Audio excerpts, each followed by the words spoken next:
आज हम लोग नया चैप्टर स्थिर विद्युत विभव तथा धारिता पढ़ेंगे। आपके जो फर्स्ट चैप्टर के जो 5 न्यूमेरिकल करा दिए गए थे, जो भी बाकी हैं, ठीक है, उनको हम मंडे को जो आपका वीडियो आएगा उसमें सारे न्यूमेरिकल कंप्लीट हो जाएंगे। ठीक है, आज हम इसका इंट्रोडक्शन स्टार्ट करते हैं। तो देखिए, इसमें जो इम्पॉर्टेंट चीज़ें हैं, इसमें आपको देखिए स्थितिज ऊर्जा से शुरुआत हुई है। तो स्थितिज ऊर्जा क्या है?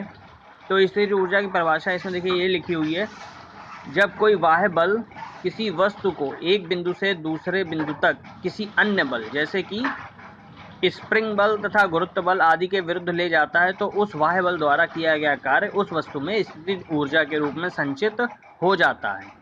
और जब बाह्य बल हटा लिया जाता है तो वस्तु गति करने लगती है और कुछ गतिज ऊर्जा अर्जित कर लेती है तथा उस वस्तु की उतनी ही स्थितिज ऊर्जा कम हो जाती है। इस प्रकार वस्तु की स्थितिज ऊर्जा तथा गतिज ऊर्जा का योग संरक्षित रहता है। इस प्रकार के बलों को संरक्षी बल, ये ध्यान दीजिएगा, इस प्रकार के बलों को संरक्षी बल कहते हैं तथा स्प्रिंग बल तथा गुरुत्वाकर्षण बल संरक्षी बल के उदाहरण हैं। ठीक है, तो बेसिकली इसका कॉन्सेप्ट क्या है ये थोड़ा सा समझ लीजिए। डेफिनेशन से काफ़ी कुछ क्लियर हुआ होगा, लेकिन फिर भी थोड़ा सा समझ लीजिए। यहाँ पे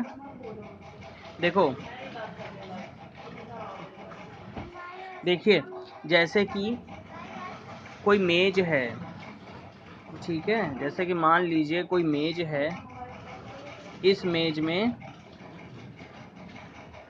एक कोई बॉल रखी हुई है, इस मेज में कोई एक बॉल रखी हुई है किनारे पे, तो इस मेज की जो ऊंचाई है वो h है।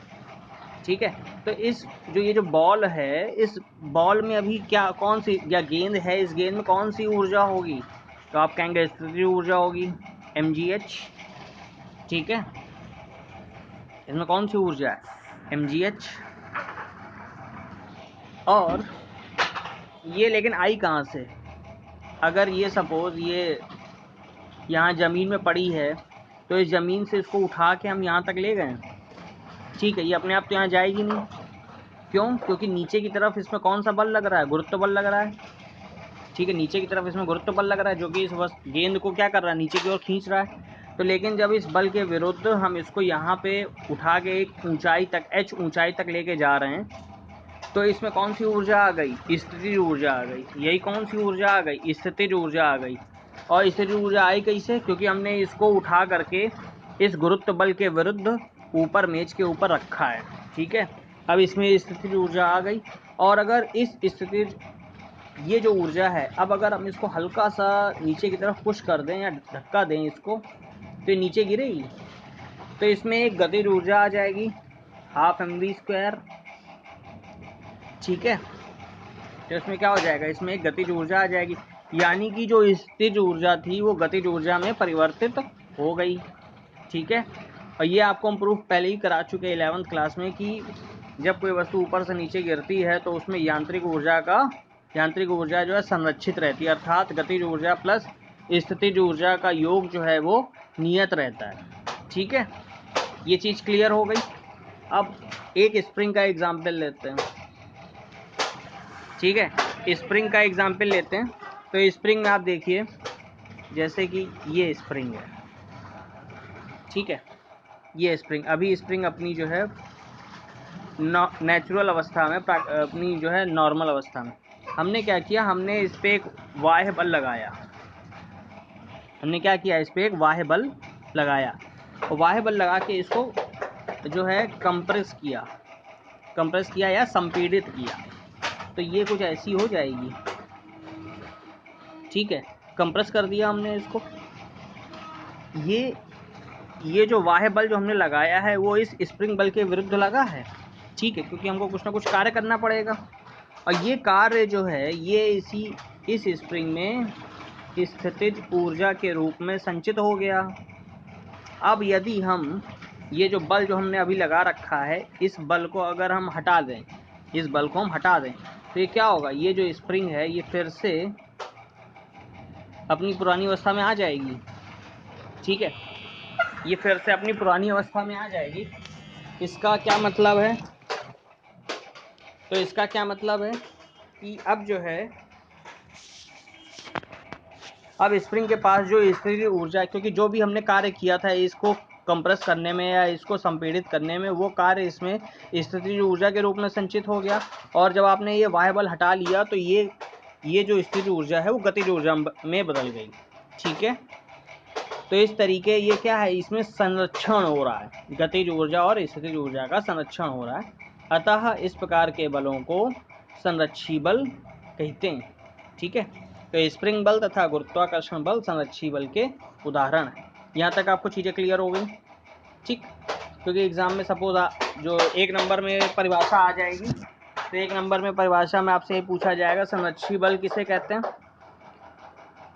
और मल्टीपल चॉइस क्वेश्चन में सपोज आता है तो वो स्प्रिंग बल तथा गुरुत्वाकर्षण बल कौन से बल हैं, ये क्वेश्चन पूछ सकता है। ठीक है, अब देखो नई चीज़ें समझते हैं। अब नेक्स्ट एग्जाम्पल जो है इसमें वो ये है कि सपोज कोई एक चार्ज, कोई एक विद्युत क्षेत्र है। ठीक है, जैसे कि ये कोई एक धनावेशित चालक है। ठीक है, धनावेशित चालक है ये, इस तरीके इससे जो, क्योंकि ये धनावेशित है, ये धनावेशित है, तो इससे क्या, इससे विद्युत बल रेखाएं इससे निकल रही होंगी। ठीक है, अगर हम यहाँ पर कोई एक पॉजिटिव चार्ज रखेंगे या पॉजिटिव धनावेश रखेंगे, तो अभी जो विद्युत क्षेत्र की दिशा है वो इधर से इधर है, क्योंकि यहाँ पे ये देखिए ये धनावेश है, यहाँ पे तो विद्युत क्षेत्र की दिशा क्या होती है, धन से ऋण की तरफ होती है, तो यहाँ पे ऋण होगा। अगर हम कोई यहाँ पे धनावेश रखते हैं तो वो धनावेश, क्योंकि इधर देखिए इधर की तरफ पॉजिटिव है, ये पॉजिटिव है, तो ये क्या करेगा, ये इसको रिपल करेगा, रिपल मतलब प्रतिकर्षित करेगा। तो ये क्या होगा, ये चार्ज जो है अपने आप जो है विद्युत क्षेत्र रेखाओं की दिशा में चला जाएगा। आप अगर यहाँ पे ला कर रख दोगे इसको इस जगह पे, तो अपने आप ही ये क्या करेगा, ये दाहिने तरफ मूव करने लगेगा, दाहिने तरफ चलने लगेगा। सपोज ये यहाँ पे आ गया, ठीक है, ये आपका यहाँ पे आ गया। ठीक, बात समझ में आ रही। तो ये इस बिंदु पे आ गया।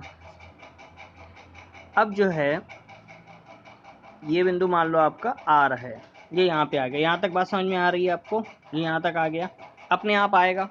अगर जैसे मान लो यहाँ पे आप इसको ला के छोड़ दिए तो ये अपने आप क्या करेगा, अपने आप ये घूम के अपने आप जो है ये मूव कर जाएगा, विद्युत क्षेत्र रेखा की दिशा में यहाँ तक चला जाएगा।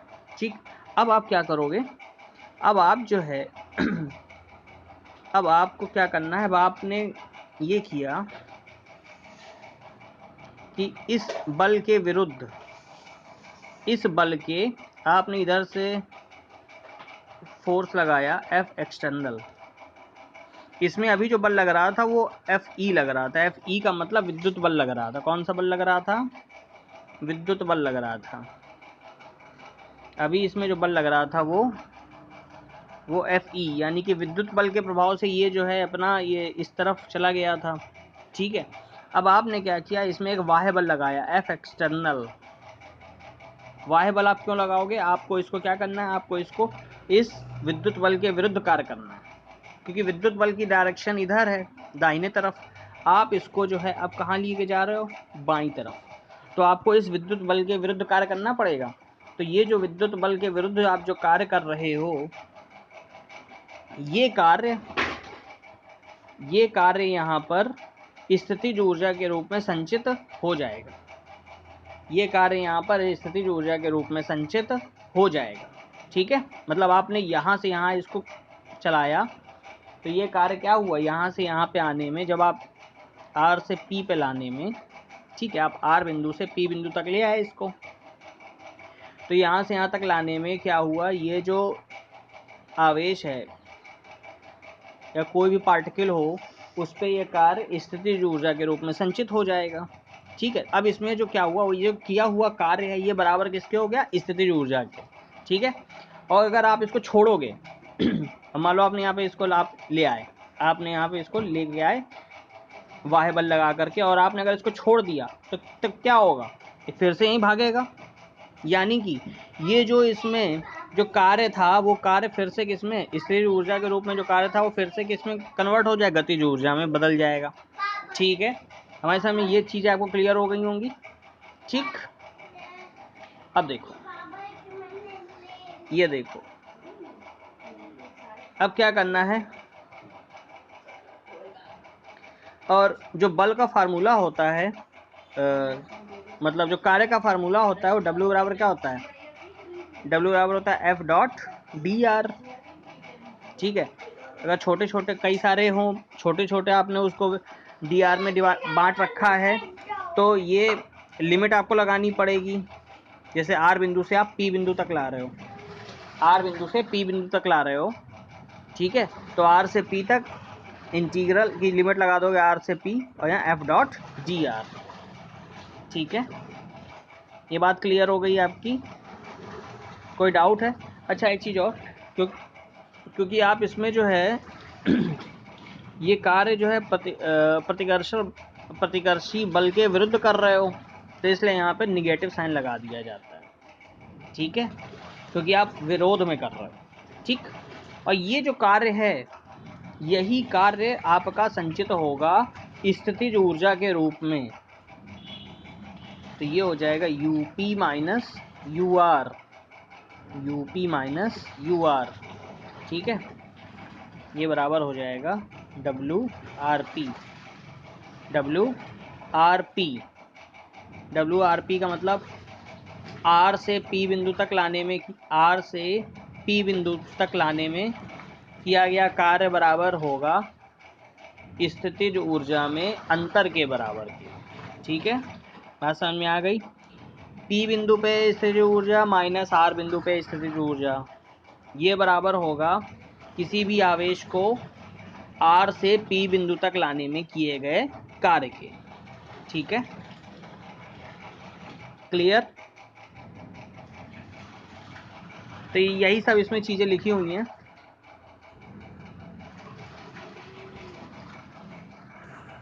अब देखो इसकी जो परिभाषा है, इसकी परिभाषा ये लिखी हुई है, दो बिंदुओं के बीच स्थिर वैद्युत ऊर्जा के अंतर को हम इस प्रकार परिभाषित करते हैं। ये आपकी स्थिर वैद्युत स्थितिज ऊर्जा लिखी हुई है। इसकी परिभाषा किसी यादृच्छिक विन्यास के विद्युत बल क्षेत्र में, विद्युत बल क्षेत्र जो हमने आपका इस तरीके लिया हुआ था, ठीक है, ये विद्युत बल क्षेत्र है, में यह अंतर आवेश Q को, कोई भी एक आवेश आपने Q ले लिया,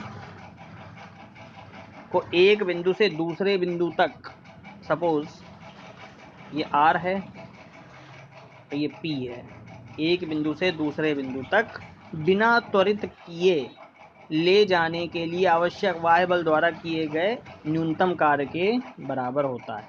ठीक है, तो इस बल के विरुद्ध जो भी आप कार्य करोगे, ये कार्य किसके बराबर होगा, डब्ल्यू आर पी जो कार्य है वो किसके बराबर होगा, यूपी माइनस यू आर। ठीक है, यूपी माइनस यू आर के। क्लियर हो गई बात?